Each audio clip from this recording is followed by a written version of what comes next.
Istighfar ini luar biasa teman-teman sekalian. Luqman Al-Hakim pernah menasehati anaknya. Sambil dia mengatakan, sesungguhnya wahai anakku, Allah memiliki waktu, beberapa waktu yang Allah khususkan untuk mengijabah permintaan hambanya. Maka usahakan di waktu-waktu itu engkau beristighfar. Kira-kira apa rahasia dari perkataan Luqman Al-Hakim ini teman-teman sekalian? Kenapa dia tidak mengatakan, mintalah keselamatan untukmu, mintalah harta, mintalah keturunan, ya, atau apa saja yang lainnya. Beliau menyuruh anaknya beristighfar, padahal anaknya bukan sedang melakukan dosa. Ternyata teman-teman sekalian, istighfar ini bukan hanya sekedar memaafkan kesalahan-kesalahan kita, memutihkan kesalahan-kesalahan kita. Tetapi ada hadis Nabi SAW yang masyhur.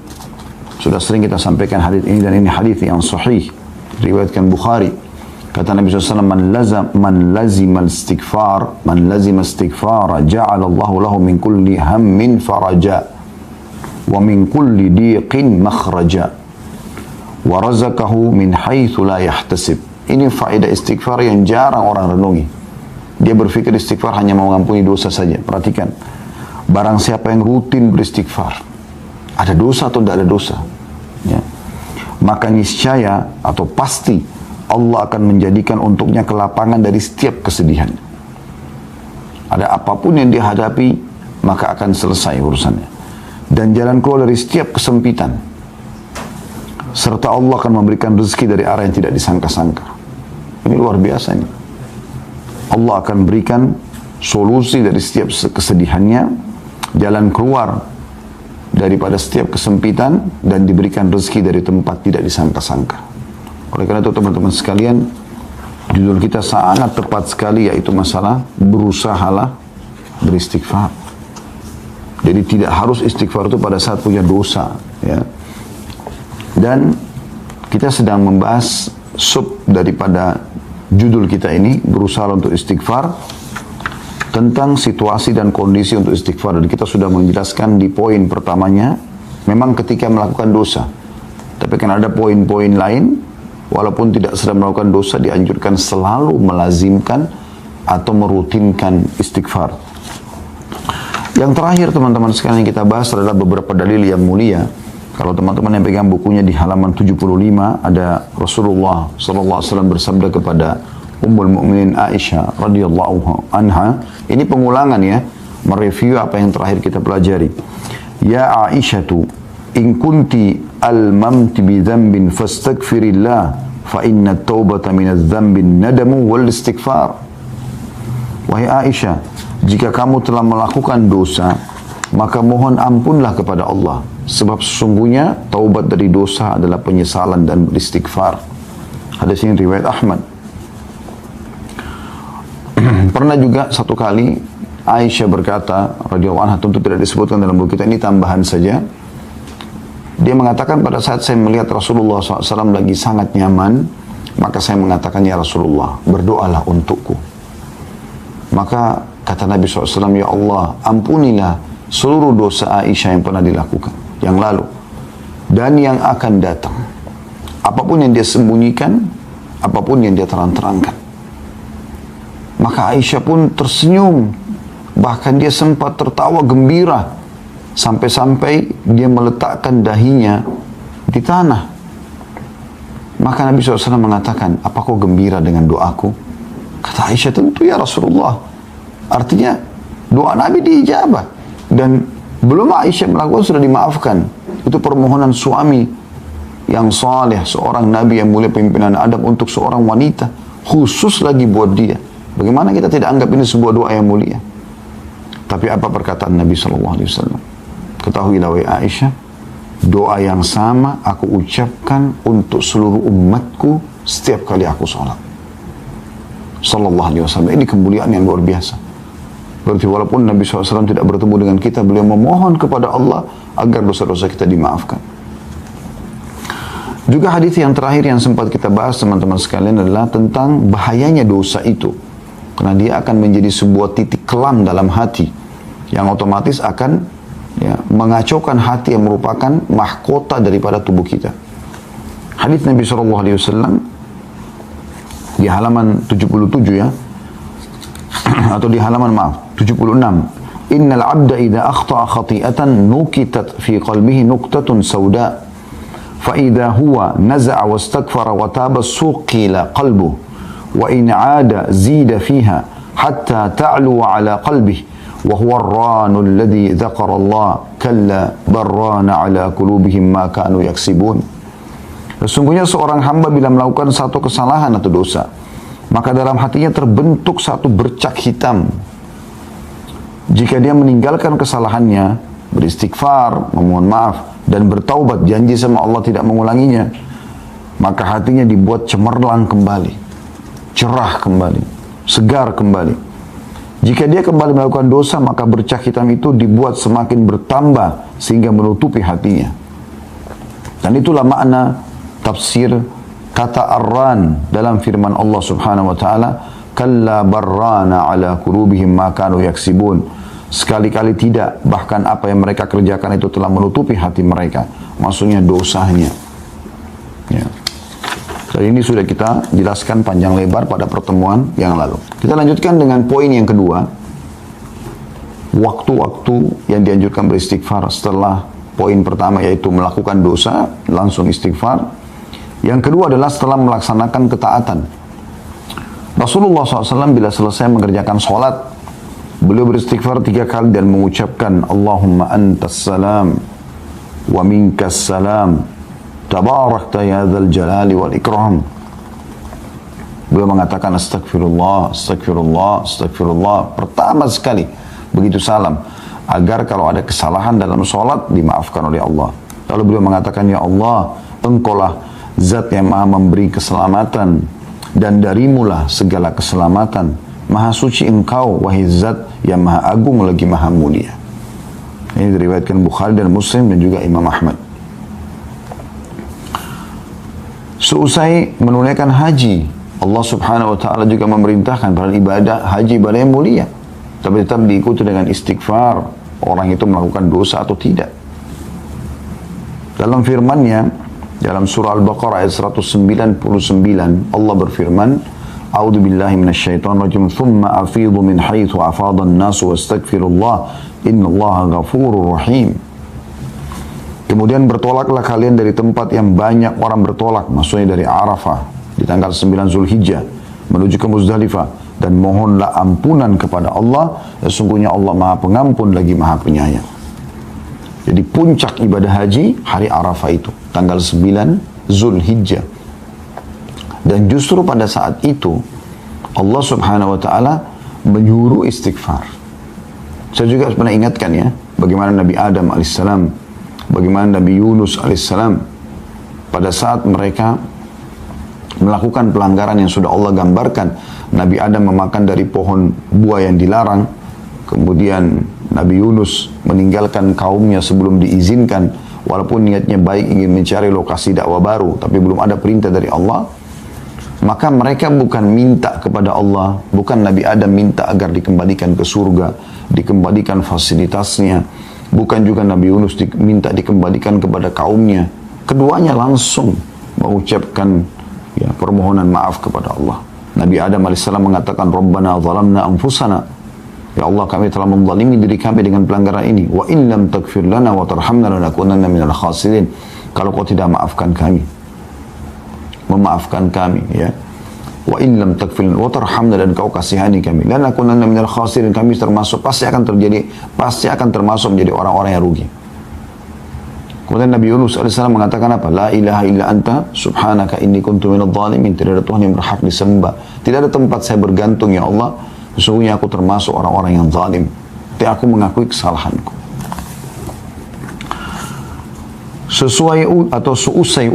Seusai wudu disyariatkan juga membaca subhanakallahumma wa bihamdika asyhadu an la ilaha illa anta astaghfiruka wa atubu ilaik. Maha suci engkau ya Allah, dan segala puji bagimu. Aku bersaksi tidak ada Tuhan yang berhak disembah kecuali engkau. Aku beristighfar dan bertaubat kepadamu. Ini mirip dengan doa kafaratul majlis ya. Pada saat dari majlis juga begitu. Intinya disuruh memohon ampun. Begitu juga seusai melaksanakan qiyamul lail, sholat yang mulia. dianjurkan Allah menyifati hamba-hambanya yang suka sholat malam ini, semoga Allah jadikan kita mereka, dengan firman-Nya dalam surah Al-Imran ayat 17, A'udzubillahi minasyaitonirrajim wal mustaghfirina bil ashar. Dan orang-orang yang setelah mereka sholat malam, mereka suka memohon ampun pada waktu sahur atau sebelum fajar. Saya ingatkan kembali, istighfar bukan hanya diucapkan kalau dosa sedang terjadi. Ini penting. Saya sudah bacakan tadi hadis yang sahih. Man lazimal istighfar, ja'alallahu lahu min kulli hammin faraja. Siapa yang selalu rutin melakukan istighfar, Allah akan berikan, ya, kalau kita bahasakan, kegembiraan setelah kesedihan. Wa min kulli diqin makhraja, dan dari setiap kesempitan jalan keluar. Wa razaqahu Allah min haitsu lam yahtasib, dan Allah akan berikan dia rezeki dari tempat dia tidak sangka-sangka. Jadi istighfar mendatangkan rezeki, istighfar memberikan kegembiraan pada saat kita sedang sedih, istighfar akan memberikan solusi dari permasalahan yang sedang kita hadapi. Ada seorang diceritakan di Pakistan, ya, ini kisah dinukil oleh Syekh Hasan bin Ahmad bin Hasan, ya. Kebetulan beliau tulis buku tentang keajaiban sedekah dan istighfar. Di kisah beliau terakhir di buku itu saya sempat baca, dia cerita tentang ada seorang di Pakistan terjadi gempa, dan dia menceritakan kisahnya. Pada saat dia sedang selesai sholat, kemudian dia ingin rebahan di malam hari, tiba-tiba terjadi gempa, dan itu hitungan menit saja. Bahkan tiba-tiba dinding-dinding rumah retak, atap-atap mulai rubuh, dan orang ini mengatakan, saya tidak tahu harus berbuat apa lagi. Tapi akhirnya lisannya diilhamkan oleh Allah untuk mengatakan istighfar. Astagfirullah, astagfirullah. Sudah pasrah saja. Karena nggak mungkin lari. Lagi berubuh, lagi runtuh bangunan tersebut. Maka setelah selesai gempa itu dalam hitungan menit, subhanallah, rumah semua runtuh, kecuali atap yang dia ada di bawahnya. Hanya itu yang bertahan dengan sedikit tembok yang menahannya. Kemudian dia bilang dia bisa keluar dari permasalahan itu. Beliau juga mengangkat kisah ada seseorang yang sudah lama menikah, tidak punya keturunan. Lalu dia komitmen dengan istrinya, sekarang kita perbanyak istighfar. Bukan istighfar saja, perbanyak istighfar dengan kehadiran hati, lalu mohon kepada Allah Subhanahu wa ta'ala. Setelah mereka komitmen, dan keajaiban terjadi setelah 10 tahun atau sekian tahun menikah tidak punya anak, hamil, punya anak. Lalu begitu selesai masa nifas, suaminya mengatakan, saya mengingatkan, kebetulan dia berikan nama anak pertama Yusuf, maka dia berjulukan Abu Yusuf sekarang karena sudah punya anak. Istrinya Abu Yusuf, dia mengatakan, saya ingat kalau Abu Yusuf, kita sudah lama nggak punya anak. Bagaimana kalau kita praktekkan lagi istighfar ini dengan kehadiran hati, dengan serius, perbanyak, supaya kita diberikan anak yang kedua. Dan betul setelah masa nifas itu hanya beberapa hari, terhitung sudah hamil lagi. Terus saja begitu sampai mereka punya beberapa orang anak. Sampai waktu sudah punya anak sekian banyak, ya, sempat Abu Yusuf mengatakan, kita berhentikan dulu amalan ini. Bukan berhentikan istighfarnya, maksudnya istighfar khusus untuk minta keturunan. Biarkan anak-anak kita besar dulu. Setelah mereka besar sedikit, kemudian dia pun ya, memohon lagi kepada Allah dan hamil lagi istri. Selama itu bukan bentrok dengan sunnatullah, peraturan yang Allah buat teman-teman sekalian, seperti misalnya Anda istighfar minta supaya malam hilang, itu nggak mungkin terjadi, karena itu sunnatullah, peraturan Allah yang tak mungkin berubah. Atau Anda memohon istighfar kepada Allah agar jenis kelamin laki-laki, kalau Anda perempuan hilang, nggak mungkin, sudah sunnatullah, nggak mungkin. Atau hilang, tidak ada kematian, nggak mungkin. Gitu kan? Selama bukan bentrok sama sunnatullah, maka tidak ada yang mustahil bagi sang pencipta Allah. Berita gembira bagi Anda yang belum punya keturunan, yang belum punya pasangan, yang terlilit utang, yang selalu merasa kesedihan, ya, yang masih kena sihir dan belum sembuh, yang semuanya istighfar, istighfar. Tapi istighfar yang benar-benar tutup mata Anda, renungi, ya. Terus ikhlaskan niat astaghfirullahaladzim alladzi la ilaha illa huwal hayyul qayyum wa atubu ilaih.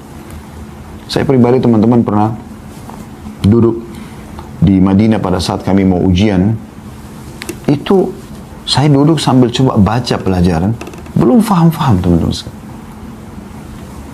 Kemudian saya tiba-tiba mengingat dulu ada satu dosen tingkat 2 kuliah di dakwah waktu itu. Kemudian dia mengatakan, atau kita pelajari hadis termasuk dengan sanad-sanadnya, yang siapa yang membaca astaghfirullahaladzim alladzi la ilaha illa huwal hayyul qayyum wa atubu ilaih, ada sifat Allah al-hayyul qayyum yang maha hidup dan terus menerus mengurus makhluknya, maka akan diampuni dosanya walaupun sebanyak buih di lautan. Subhanallah, saya berapa kali baca gak faham-faham dan tidak konsentrasi, pecah konsentrasi. Sebentar berdiri ngambil air zam-zam, sebentar kembali lagi, sebentar tersibukkan dengan mengkonsumsi ada cemilan yang saya bawa. Sebentar saya sempat menghayal sejenak, ini kok nggak fokus ya. Maka saya coba baca istighfar ini teman-teman. Sekali saya baca, dengan saya niat renungi, belum terasa apa-apa.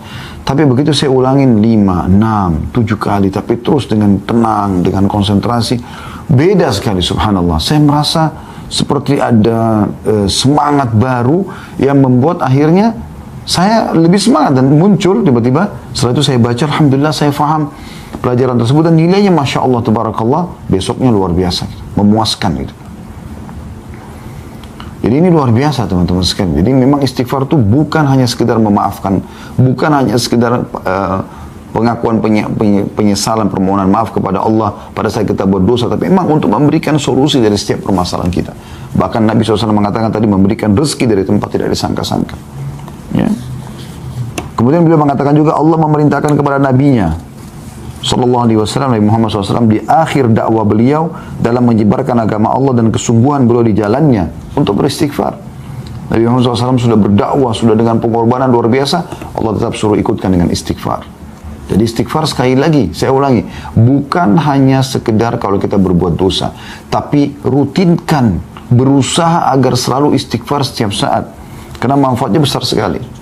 Perhatikan Allah jelaskan dalam Al-Quran, dalam surah An-Nashr, ya, surah An-Nasr, An-Nasr ya, kemenangan. Ayat 1 sampai ayat 3. A'udzubillahi minasyaitonirrajim. Idza ja'a nasrullahi wal fath wa ra'aitan nasa yadkhuluna fi dinillahi afwaja fasabbih bihamdi rabbika wastaghfirhu innahu kana tawwaba. Ya. Yang artinya apabila telah datang pertolongan Allah dan kemenangan, apabila telah datang pertolongan Allah dan kemenangan, dan engkau melihat hai Muhammad manusia berbondong-bondong masuk agama Allah, maka bertasbihlah ya, kepada Tuhanmu dengan memuji Tuhanmu dan memohon ampunlah, istighfarlah, sesungguhnya Dia Maha menerima taubat hamba-hambanya. Ibnu Qayyim rahimahullah berkata, orang-orang yang mempunyai tekad dan basirah ya, lebih sering beristighfar, maksudnya petunjuk dari Allah ini, lebih sering beristighfar setelah melaksanakan amalan-amalan ketaatan, karena mereka melihat kekurangan diri mereka dalam menjalankan ketaatan-ketaatan itu dan tidak mengerjakan amalan-amalan tersebut karena Allah sebagaimana yang layak bagi kemuliaan dan keagungannya. Dan seandainya tidak ada perintah, tentu tidak ada seorang pun berani melakukan ibadah ini dan dia tidak rela dengan hal itu bagi tuannya. Ini maksudnya adalah perkataan Ibnu Qayyim rahimahullah, harusnya kita ini walaupun kita sudah merasa maksimal dalam mengerjakan ibadah. Contoh misalnya kita sholat wajib, kita sudah berusaha untuk khusyuk, menjaga gerakan, menjaga bacaan, tapi setelah salam yang pertama diucapkan istighfar. Tadi sudah kita sebutkan itu. Jadi itu ajaran Nabi SAW. Berarti memang ada sesuatu dengan istighfar ini.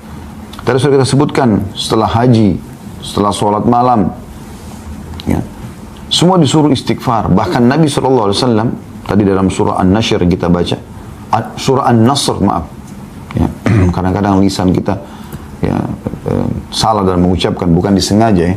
Kalau Nashr itu bisa menyebarkan, An-Nasr itu kemenangan, kayak ini An-Nasr, pakai shad. Maka dalam surah An-Nasr Allah subhanahu wa ta'ala menekankan masalah itu.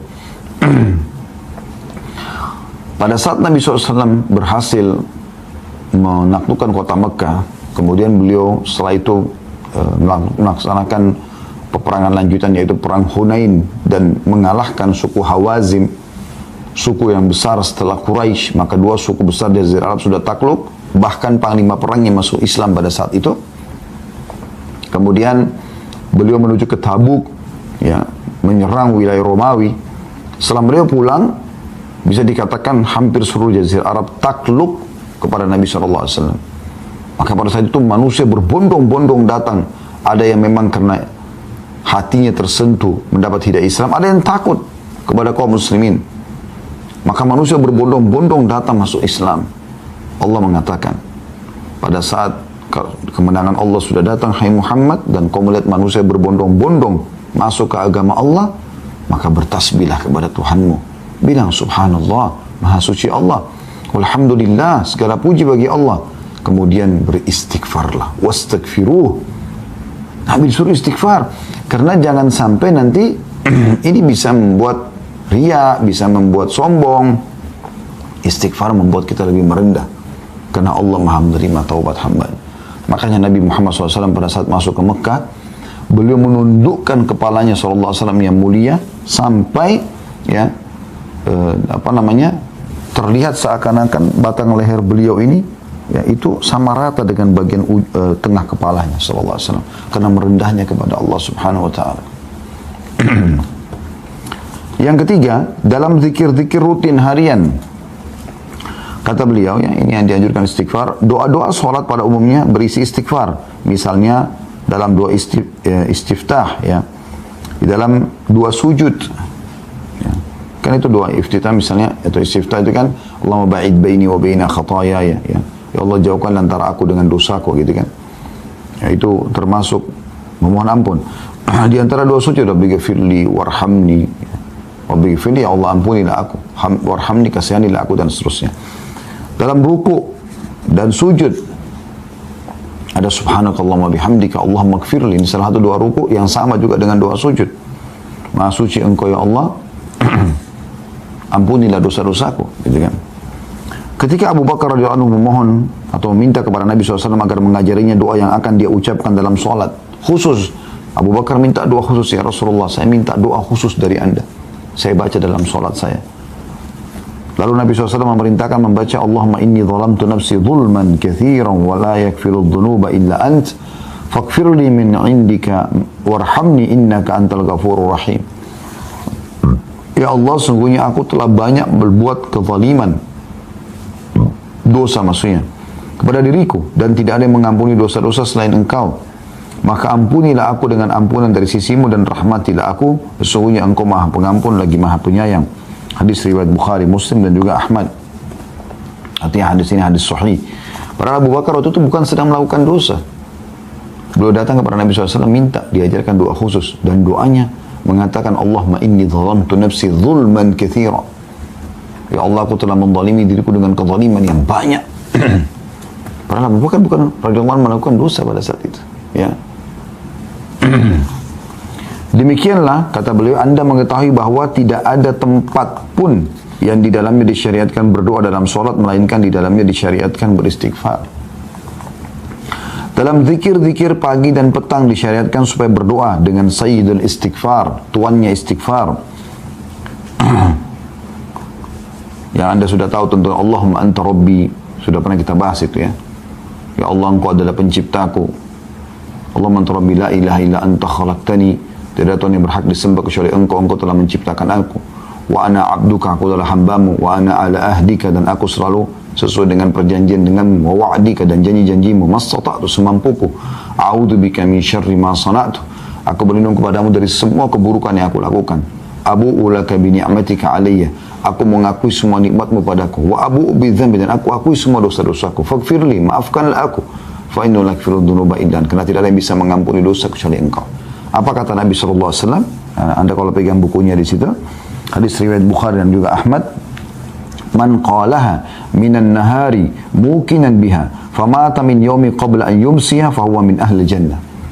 Siapa yang membaca tadi itu, saya istighfar, tuannya istighfar yang baru saya sebutkan tadi, pada waktu siang atau pagi hari dengan meyakininya, betul-betul tulus baca, mohon ampun dari Allah, lalu dia mati pada hari tersebut sebelum sore, maka dia termasuk penghuni surga.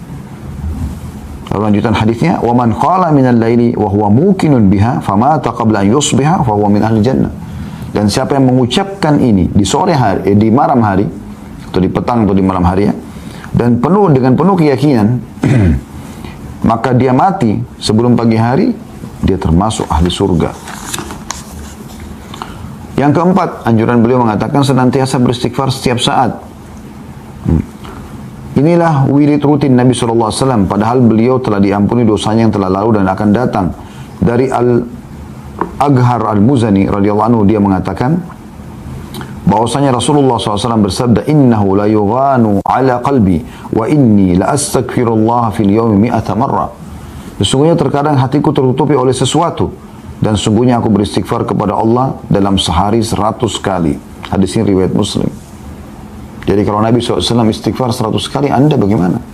Kita bagaimana, saya dan Anda? Harusnya kita ikuti Nabi SAW. Padahal beliau sudah diampuni dosanya yang lalu dan yang akan datang. Juga dalam riwayat Abu Hurairah radhiyallahu anhu, dia menuturkan, aku mendengarkan Rasulullah SAW bersabda, wallahi inni la astaghfirullah wa atubu fil yawmi akthara min 70 marrah. Beliau bersumpah atas nama Allah mengatakan, demi Allah, untuk memastikan agar umatnya tidak usah ragu dengan ini. Sesungguhnya aku beristighfar dan bertobat kepada Allah dalam sehari lebih dari 70 kali. Hadis ini riwayat Bukhari. Ya. Jadi lebih dari 70 kali nyambung dengan hadis yang sebelumnya tadi. Beliau mengatakan 100 kali.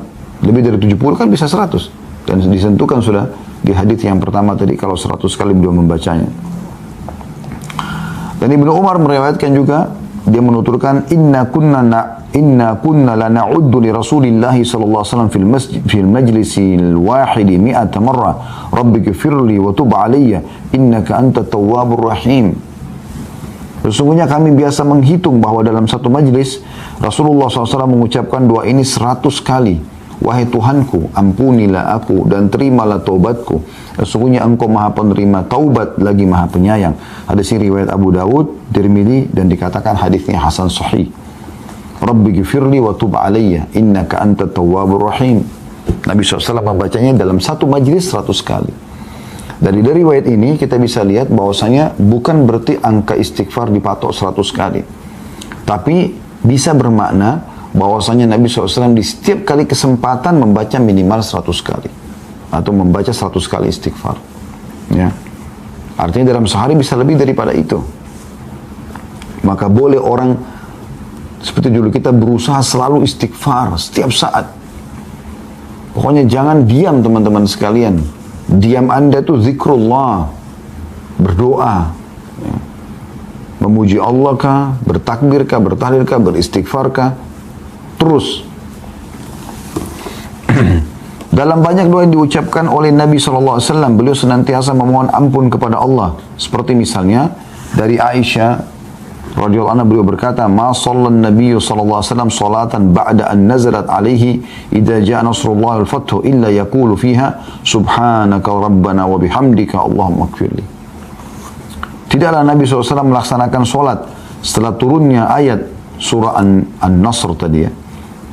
Pada saat datang kemenangan Allah, idza jaa nasrullah wal fathu, kecuali beliau selalu membaca subhanaka rabbana wa bihamdika allahumma ighfirli. Maha suci Engkau wahai Tuhan kami dan segala puji bagimu ya Allah, ampunilah aku. Saya ulangi, maha suci Engkau ya Allah, subhanaka rabbana, maha suci Engkau wahai Tuhan kami, wa bihamdika, dan puji-pujian untukmu. Allahumma ighfirli, ya Allah ampunilah aku. Dari Nabi SAW selalu baca ini, Allahumma ighfirli, Allahumma ighfirli.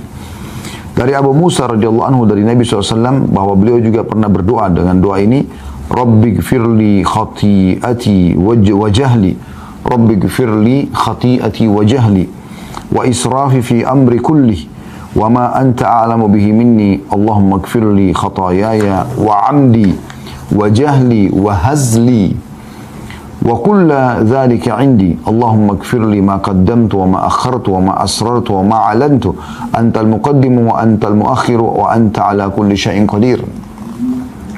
Ya Allah, ampunilah kesalahanku, ketidaktahuanku, berlebih-lebihanku dalam segala urusanku, dan apa yang Engkau lebih tahu mengenai hal itu daripada aku. Ya Allah, ampunilah kesalahanku, kesengajaanku, ketidaktahuanku, dan kelemahanku. Semua itu ada padaku. Ya Allah, ampunilah dosa-dosaku yang telah lalu dan akan datang. Apa yang aku lakukan secara sembunyi-sembunyi dan secara terang-terangan, Engkau lah yang maha mendahulukan dan Engkau lah yang maha mengakhirkan, dan Engkau maha kuasa atas segala sesuatu. Hadis riwayat Bukhari dan Muslim. Dan Nabi SAW sering baca ini. Perhatikan teman-teman, lafadznya luar biasa ini. Ya, lafadznya luar biasa. Ya Allah, ampunilah kesalahanku dan ketidaktahuanku dan berlebihanku dalam semua urusan. Karena Nabi SAW tidak berlebihan, tapi beliau merendah di hadapan Sang Pencipta Allah. Ini luar biasa. Dan apapun yang engkau ketahui atau engkau lebih tahu daripada aku, ya Allah, ampunilah kesalahanku, diulangi lagi, kesengajaanku, ketidaktahuanku dan kelemahanku, semua itu ada padaku. Jadi beliau mengucapkan luar biasa. Ya Allah, ampuni dosa-dosaku yang lalu dan akan datang. Perhatikan, memohon maaf bukan cuma yang lalu, yang akan datang pun kita minta. Serta yang aku lakukan sembunyi-sembunyi dan terang-terangan. Jadi ini permintaan yang luar biasa. Ya. Dari Ibnu Abbas juga radhiyallahu anhu bahwasanya Rasulullah SAW pernah berdoa, Allahumma laka aslamtu wa bika amantu wa alaika tawakkaltu wa ilaika anabtu wa bika khasamtu wa ilaika hakamtu faghfir li ma qaddamtu wa ma akhartu wa ma asrartu wa ma alantu antal muqaddim wa antal muakhir la ilaha illa ant. Ya Allah, kepadamu lah aku berserah diri. Allahumma laka aslamtu wa bika amantu, kepadamu lah aku beriman, wa alaika tawakkaltu, kepadamu lah aku bertawakal mengendalikan urusan pekerjaanku, wa ilaika anabtu, dan kepadamu lah aku akan kembali, wa bika khasamtu, dan dengan hujjamu aku berargumen. Kemudian dikatakan wa ilaika hakamtu, dan kepadamu lah aku meminta keputusan, faghfir lima qaddamtu wa ma akhartu, maka ampunilah semua dosaku yang lalu dan yang kemudian.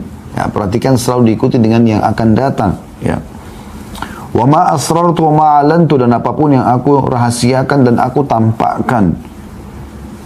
Antal muqaddim wa antal muakhir la ilaha illa anta. Karena kau zat yang mendahulukan dan mengakhirkan, tidak ada Tuhan yang berhak disembah kecuali engkau. Hadis ini riwayat Bukhari Muslim. Kata penulis, ya Allah, dosa apa gerangan yang dilakukan oleh jiwa yang suci tersebut? Maksudnya Nabi Muhammad SAW. Sampai begitu luar biasa memohon pemaafan kepada Allah. Kesalahan apakah yang disembunyikan dan dinyatakan? Karena Nabi SAW tidak ada yang tersembunyi. Apapun dari sikap beliau, perbuatan beliau kepada Allah Subhanahu wa Ta'ala. Yang terdahulu dan kemudian yang beliau lakukan. Apa yang Nabi lakukan? Dosa masa lalu dan dosa akan datang. Tidak ada sebab kerendahan.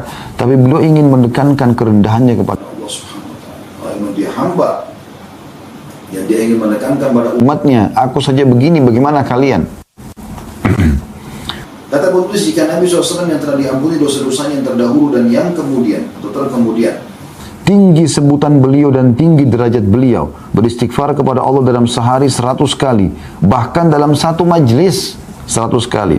Lalu bagaimana halnya dengan kita, orang-orang yang sering mencampur adukkan antara kebaikan dan keburukan, sering melakukan dosa dan tidak sempurna dalam melaksanakan kewajiban? Bagaimana bisa kita tidak istighfar kecuali hanya habis sholat, astagfirullah, astagfirullah, selesai? Bagaimana kita lalaikan istighfar 100 kali minimal dalam sehari? Nabi SAW kadang-kadang 100 kali dalam satu majlis. Rabbi ghifirli wa tub aliyya. Selalu beliau ulang-ulangi. Ya. Jadi surah An-Nasr pada saat turun, Subhanaka Rabbina, ya, Subhanaka Allahumma wa bihamdika, ya, Allahumma ghfirli. Saudaraku yang mulia, kata beliau, karena sedemikian rupa kedudukan istighfar, maka jangan sampai ia berpisah dari kita di majlis atau kediaman. Hendaklah lisan kita senantiasa melantunkan istighfar dan taubat setiap saat dan setiap waktu. Serta hendaklah kita berusaha menjaga doa-doa rutin dan mengingat dosa-dosa kita dan kekurangan kita dalam menjalankan kewajiban kepada Allah dalam keadaan berdoa kepadanya. Ini Ramadan, kesempatan. Jiwa kita betul-betul lagi sangat siap untuk mendekatkan diri kepada Allah. Lebih siap dari sebelumnya. Jangan sia-siakan ini. Sehingga nanti akan Anda sudah seperti orang yang punya bekal yang sangat bagus, punya yang sangat kuat setelah Idul Fitri nanti. Untuk Anda terapkan dalam kehidupan sehari-hari. Ini masa training. Masih tersisa, ya, sampai 7-8 hari ke depan. Jangan sia-siakan, saudaraku. Istighfar yang berbekas dalam jiwa dan terlaksana tujuannya ialah istighfar yang di dalamnya hati dan lisan sejalan. Sebab istighfar adalah tanda taubat dan berhenti melakukan dosa serta perasaan berdosa dan bersalah. Maka sepatutnya kita, wahai saudaraku yang mulia, ya, agar hati kita mengucapkan istighfar dan penyesalan sebelum lisan kita. Jadi jangan cuma astagfirullah, Tapi munafik, hatinya enggak begitu. Enggak. Kalau perlu kata beliau, hati lebih dulu beristighfar, menyesali perbuatan, sehingga lisan mengucapkan dengan tulus, aku memohon maaf kepadamu ya Allah. Astagfirullah wa atubu ilaih. Nikmatnya orang yang istighfar dan tobat itu luar biasa teman-teman. Tidak bisa dibeli dengan seluruh harta dunia. Anda pernah rasakan pada saat Anda buat dosa lalu Anda dulu di atas sejadah Anda menangis terisak-isak karena kesalahan tersebut? Saya yakin orang beriman akan pernah melalui itu. Bagaimana nikmatnya tangisan itu teman-teman. Demi Allah nggak bisa dibayar dengan seluruh harta dunia. Mahal, nikmat, tentram. Rasanya kita pada saat itu pun kalau mati siap bertemu dengan Sang Pencipta Allah. Kenapa kita nggak lakukan ini setiap saat? Semoga Allah mudahkan kita bisa melakukan istighfar selalu setiap saat dan taubat kepadanya. Sehingga selalu saja kita mendapatkan di buku amal kita, selalu ada istighfar. Ingat para salaf saleh mengatakan tidak ada sesuatu yang lebih dicintai oleh seseorang nanti yang menemani di kuburan dibandingkan istighfarnya. Sebagian mereka mengatakan kalau sungguh bahagia orang yang di buku amalnya setiap 2 baris dia temukan istighfar. Sehingga kalau ada kesalahan dimaafkan, ada kesalahan dimaafkan. Itu luar biasa. Kata beliau, istighfar wahai saudaraku yang mulia adalah Allah Maha Suci dan Maha Tinggi. Disebutkan dari Ali radhiyallahu anhu bahwasanya Rasulullah SAW bersabda, Inna rabbaka ya'jabu min abdihi idha qala rabbi ghfirli dhunubi wa huwa ya'lamu annahu la yakfiru dhunuba ghairi. Sesungguhnya Tuhanmu kagum kepada hambanya. Allah kagum kepada siapa? Apabila seseorang mengucapkan, wahai Tuhanku, ampunilah dosa-dosaku. Sedangkan dia mengetahui bahwa tidak ada yang dapat mengampuni dosa melainkan aku, kata Allah. Hadis riwayat Abu Daud, Tirmidzi, dan dikatakan hadisnya hasan sahih.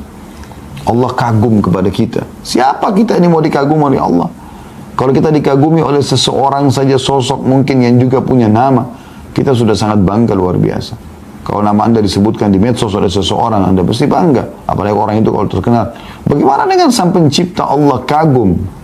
Dengan lisan dan hati kita beristighfar, merendah kepada Sang Pencipta Allah. Dan ingat, selalu saya ulangi lagi teman-teman, ya, istighfar bukan hanya pada saat dosa terjadi. Iya, Anda butuh istighfar pada saat itu. Tapi tema kita ini berusaha selalu istighfar setiap saat. Ya, itu bukan hanya karena itu. Ingat hadis tadi yang sudah saya sampaikan. Man lazima istighfar ja'alallahu lahu min kulli hammin faraja. Siapa yang melazimi istighfar, merutinkannya selalu lisannya dan hatinya astagfirullah, atubu ilaih, sambil jalan, sambil lip, sambil belanja, sambil menyelesaikan pekerjaannya, tidak mengganggu apa-apa. Cuma lisan sama hati. Allah akan berikan kesenangan ya, dari kesedihannya, diganti kesedihan menjadi kesenangan. Wa min kulli dikin makhraja, dan dari setiap kesempitan jalan keluar. Wa yarzaqallahu min haitsu la yahtasib, dan Allah akan berikan rezeki dari tempat tidak disangka-sangka. Ini luar biasa. Kemudian beliau tutup dengan hadis yang lain, adalah diriwayatkan oleh Hakim dari hadis Ali radhiyallahu anhu, innallaha ta'ala la ya'jabu min al-'abdi idza qala la ilaha illa anta inni qad zalamtu nafsi faghfir li dhunubi innahu la yaghfiru dhunuba illa ant. Qala 'abdi 'arafa anna lahu rabban yaghfiru wa yu'aqib. Sesungguhnya Allah benar-benar kagum kepada seorang hamba apabila dia mengucapkan tidak ada Tuhan yang berhak disembah kecuali Engkau. Coba pelan-pelan ucapkan ini. Tidak ada Tuhan yang berhak disembah kecuali Engkau. Sesungguhnya aku telah menzalimi diriku. Aku telah melakukan dosa dan ini kezaliman terhadap diriku. Maka ampunilah dosa-dosaku. Bersihkan semua itu ya Allah. Sesungguhnya tidak ada yang dapat mengampuni dosa-dosa kecuali Engkau. Maka Allah berfirman, hamba-Ku mengakui bahwa dia mempunyai Tuhan yang akan dapat mengampuni dan menghukumnya. Hadis riwayat Al-Hakim. Dalam riwayat lain yang sudah kita bacakan ya, hadisnya, Anda masih ingat, sebagai penutup adalah ada sempat di halaman 77 ya, dari Abu Hurairah radhiyallahu anhu. Saya ingin teman-teman kita tutup dengan hadis ini. Diriwayatkan dari dalam Sahihain riwayat Bukhari Muslim bahwasanya Nabi SAW bersabda, Inna abdan asaba dhanban faqal Rabbi adnabtu faghfirli Faqala rabbuhu alima abdi anna lahu rabban yakfiru dhanba wa ya'khudhu bihi. Ghafartu li abdi. Sesungguhnya seorang hamba melakukan dosa, maka dia berkata, wahai Tuhanku, aku telah melakukan satu dosa, ampunilah aku. Maka Tuhannya berfirman, Allah langsung merespon pada saat itu. Hambaku tahu bahwa dia mempunyai Tuhan yang mengampuni dosa dan menghukum karenanya. Aku telah mengampuni hambaku ini. Karena dia tulus, dia ikhlas mau kembali kepada Allah. Thumma makatha ma sya'allahu thumma asaba dzamban. Kemudian orang itu pun tinggal selama yang Allah kehendaki, maksudnya melalui umurnya. Kemudian dia beberapa waktu setelah itu melakukan dosa lagi. Faqala, ya, thumma makatha, kemudian dia tinggal, Masya Allah, sesuai yang Allah tentukan waktu untuk dia. Thumma asaba dhamban, kemudian dia berbuat dosa lagi. Faqala alima abdi anna lahu rabban yakfiru dhamba wa ya'khudhu bihi. Ghafartu li abdi. Kemudian dia ulangi lagi kalimatnya tadi. Dia memohon ampun kepada Tuhan. Dan Allah mengatakan, hambaku mengetahui bahwasanya dia punya Tuhan yang mengampuni dosa dan memaafkan, maka aku telah ampuni hambaku ini. Kemudian dia terjerumus lagi dalam dosa. Thumma asaba dhamban faqala rabbi aznabtu akhar faghfirli. Ya Allah, aku buat dosa lagi, nyesal lagi, ampunilah aku. Qala alima abdi anna lahu rabban yakfiru dham wa ya'khudhu bihi. Hamba ini tahu kalau dia punya Tuhan yang bisa memaafkan dan akan membebaskannya. Qad ghafartu li abdi faly'amal ma syaa. Maka aku telah ampuni hambaku, maka dia boleh berbuat sekarang. Maksudnya silakan dia sekarang lakukan ketaatan, ya, karena memang aku sudah maafkan kesalahannya itu. Jadi subhanallah, dalam hadis yang lain juga, mohon maaf tadi saya katakan penutupan, tapi saya terlintas hadis ini juga mulia. Ya, kata Nabi SAW, beristighfar kepada Tuhan kalian, karena Tuhan kalian tidak akan pernah bosan sampai kalian bosan. Jangan pernah merasa dosa itu tidak dimaafkan. Selama Anda masih hidup, istighfar, bertobat, kesempatan emas.